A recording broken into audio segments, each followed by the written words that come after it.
Ok. Esto será complicado de explicar y tedioso de comprender para algunos. Las piezas del rompecabezas canónico de Sword Art Online, que durante los últimos años nos había dejado con la duda sobre lo que en verdad es auténticamente canon en la historia, finalmente se están uniendo.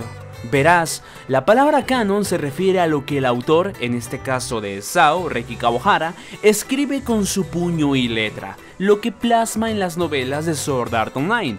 Parece fácil la regla, ¿verdad? Bien, pues a esto súmale una película original no escrita en las novelas, repercutiendo en alteraciones de la narrativa a futuro, vistas en el anime, y la implementación de una línea cronológica alternativa que guarda los mismos parámetros de destrucción canónica. Sí, te hablo de Progressive. Ya no parece tan sencillo, ¿verdad? Pero tranquilo, porque finalmente, como te menciono, todo se está uniendo. Y este video es el resultado de la información presentada en el volumen número 28 de la novela ligera de Sword Art Online Unital Ring, volumen 7. Las piezas que nos unen desde el canon de Progressive van hasta el llamado Gameverse, y todo eso ocurriendo de la mano del autor de SAO, que tal vez algún día no tan distante en un futuro veamos adaptado en el anime. Así que, damas, caballeros, por favor tomen asiento, pónganse cómodos porque estamos a punto de comenzar. Y bueno, ahora sí, Link Start. ¿Qué es canon en SAO? Una pregunta algo sencilla aparentemente. Y bueno, parecería que tan solo lo que escribe Reiki Kawahara podría ser considerado canónico, pero también lo es la adaptación al anime. A pesar de que a veces omitan o corten escenas importantes, incluso si son algunas escenas nuevas, este veredicto toma fuerza por la idea central de este video. Te cuento, SAO cuenta con 3 temporadas y una película. SAO Progressive tiene 2 películas, y claro está que GGO Alternative, al menos para este video, no es que importe mucho. Aquí nos vamos a centrar únicamente en el canon principal de SAO y su respectiva extensión, por eso mismo te puse el título tan llamativo de este video. Ahora dirijámonos a un extremo para empezar a desglosarnos. Sin lugar a dudas, Progressive fue una excelente premisa para SAO, pero cuando vimos lo que pasó con el canon de Progressive, el cual es básicamente los cimientos de la historia de SAO, después todo se salió de control, o al menos eso pensábamos. Reiki Kawahara pasó mucho tiempo, un par de años, pensando en cómo hacerle para que todo tuviera algún tipo de sentido y que el canon no se quedara como chile con huevo, todo revuelto. Y nuestra primera pista la tuvimos hace 1 año y medio, desde que salió la primera película de Progressive, Aria of Starless Night. Reiki se dedicó tanto a supervisar el guión de la misma, aprovechando la alteración cronológica para contar un poco más acerca del personaje más controversial de SAO, Misumi Tosawa, o sea Mito, y creó una side story titulada como Memorial Song, la cual fue incluida en el Blu-ray de la primera película de Progressive, y curiosamente su servidor tiene una copia original de esta. Y a resumidas cuentas, esta nos relata el cómo Mito pasó los siguientes días en depresión por haber abandonado a su mejor amiga. Yuna Shigemura se convierte en una amiga de Mito y la aconseja. Todo esto tiene repercusión en el final de la película, cuando Mito se da cuenta de quién es Asuna en realidad. Tras haber pasado tiempo de esto, Reiki mencionó en algunas entrevistas que no le gustaría, no estaba interesado en integrar a Mito en las novelas de Sword Art Online, pero que sí le gustaría verla más a futuro en el anime. O sea que no le importaría alterar un poco la historia para que el producto varíe de su origen. Posteriormente, cuando salió la película de Scherzo of Deep Night, Reiki volvió a atacar con una nueva side story del mismo personaje. Y así nació Curable Pain con un punto de inflexión. A partir de Aria, Mito comprendió que no podía volver a ver a Asuna como su mejor amiga. Y en Scherzo, finalmente el perdón y las promesas se hicieron realidad. Mito salva a Asuna y le deja claro que ella ya no quiere estar al frente de la batalla. Ella trató de enmendar su pasado, pues en la side story de Curable Pain, mientras Mito todavía seguía buscando un propósito para no hacer daño a los demás, fue gracias a Yuna, Shigemura y a Ashley que Mito encontró una nueva vocación: convertirse en sastre. Recordemos que a ambas chicas, Mito y Ashley, no les interesaba para nada estar al frente de la batalla, y por eso congeniaron también. Reiki en esta side story quiso darle un nuevo propósito a Mito: ayudar a los demás y así dejar atrás su trauma de la infancia, al igual que los actos cometidos en la primera película de Progressive.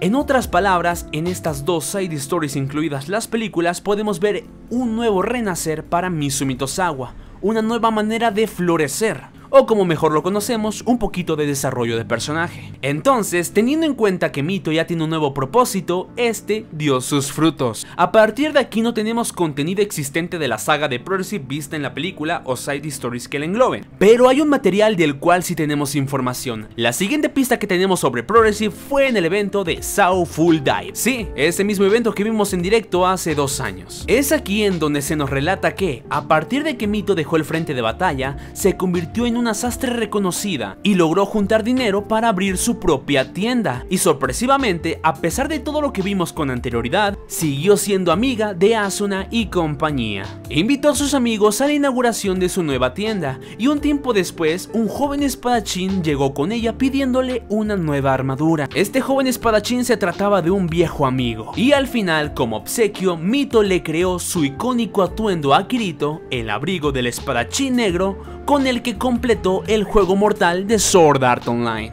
Con todo esto que te acabo de relatar, parece que Reki se está cargando por completo los cimientos que construyeron a la saga de SAO durante muchos años, pero no es tanto así. Esto no se trata de destruir el canon, se trata de reconstruirlo. Tanto tú como yo sabemos perfectamente el origen de la historia de Sword Art Online. Sabemos que es la gallina de los huevos de oro de Reki Kawahara y tal vez de A1 Pictures un poquito, pero el patrón que escogió Reki Kawahara es únicamente para reconstruir su historia. Ashley sigue siendo Ashley, y de hecho sigue siendo importante, ya que de no haber sido por ella, aunque el canon te diga que fue Ashley la persona que le creó su icónico atuendo a Kirito, en la actualidad, si ella no hubiese ayudado a Mito, en teoría esto no hubiese pasado. Te lo pongo en este contraste: originalmente Ashley simplemente le creó su atuendo a Kirito y ya, se acabó, y esta alteración que acabamos de presenciar beneficia a los 3 personajes, tanto a Mito como a Ashley y Yuna. Y finalmente Ashley cura el dolor de Mito enseñándole la vocación de sastre. Y justamente de ahí nace el título de la side story,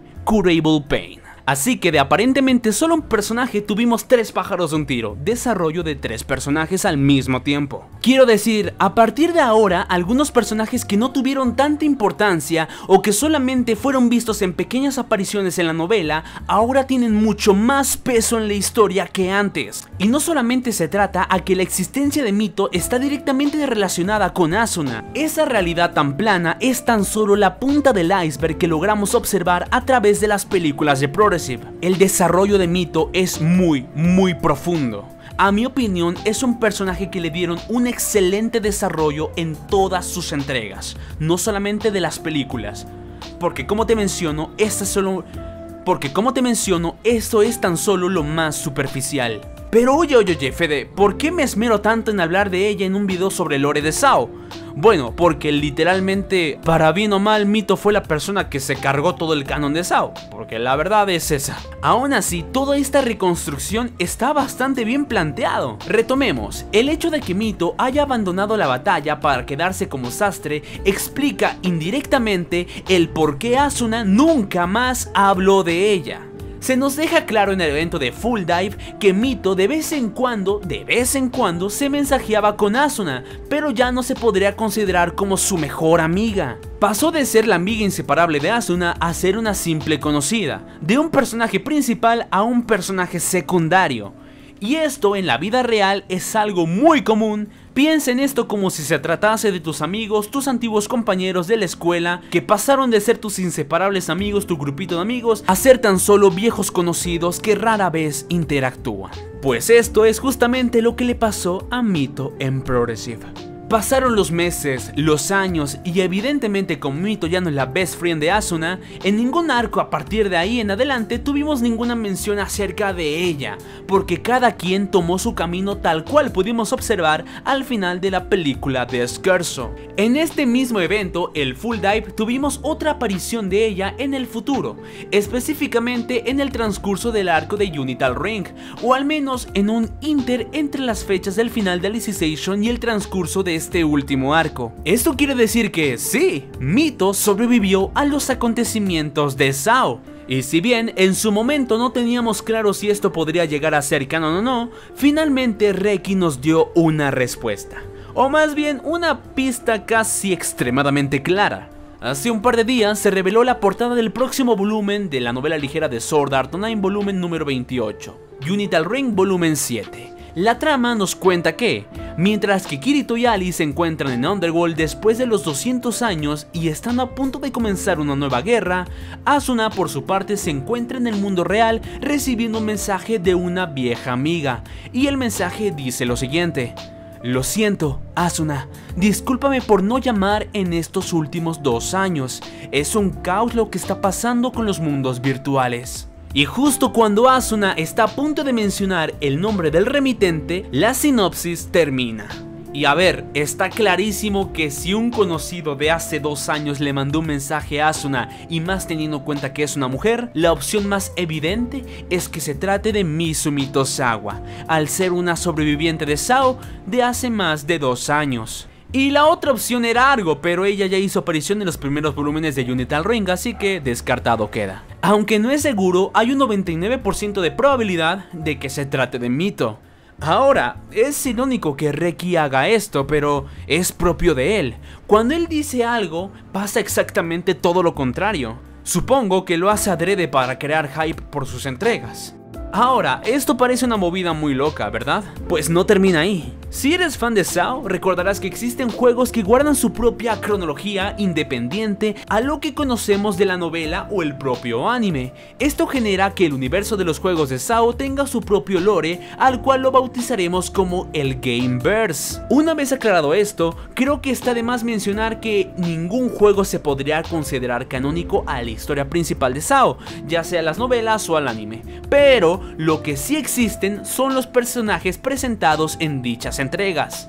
Los tuvimos en un inicio como cameos en el anime, tuvimos desde Fatal Bullet hasta Integral Factor. ¿Y sabes lo que eso significa? Durante mucho tiempo, Reki mencionó que su personaje favorito del Gameverse es Hades Synthesis 10. Y justamente en este último volumen de Unital Ring hay muchas posibilidades de que veamos el regreso de este personaje, perteneciente al descontinuado juego de Unleashed Blading, en el canon principal de SAO. Y antes de darte el contexto, déjame decirte que si esto llega a ser verdad, significaría que esta sería la primera aparición de un personaje del universo de los videojuegos en la novela original de SAO, y no solamente funcionará como un simple cameo sin más. Al igual que Mito y su posible aparición en la novela de SAO, ambas serán de suma importancia, pues el autor busca conectar de alguna manera el universo de SAO. Podríamos considerar que en este séptimo volumen de Unital Ring veremos los cimientos, el comienzo de esta unificación.